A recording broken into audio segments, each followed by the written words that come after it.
মানলাম তোমার বাবা লাখপতি, কিন্তু ব্রাদার আমরা শূন্য পকেটে যে অকাতে ঘুরি, তোমার 14 গোষ্ঠীও সারা জীবন চেষ্টা করলে সেই অকাত দেখাতে পারবে না।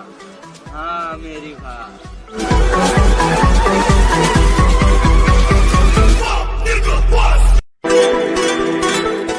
হ্যাঁ মানলাম তোমার বাবা লাখপতি, কিন্তু ব্রাদার আমরা শূন্য পকেটে যে অকাতে ঘুরি, তোমার 14 গোষ্ঠীও সারা জীবন চেষ্টা করলে সেই অকাত দেখাতে পারবে না।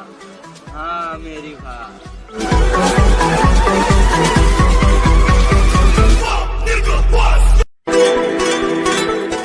হ্যাঁ মানলাম তোমার বাবা লাখপতি, কিন্তু ব্রাদার আমরা শূন্য পকেটে যে অকাতে ঘুরি, তোমার 14 গোষ্ঠীও সারা জীবন চেষ্টা করলে সেই অকাত দেখাতে পারবে না। হ্যাঁ মেরি ভাই।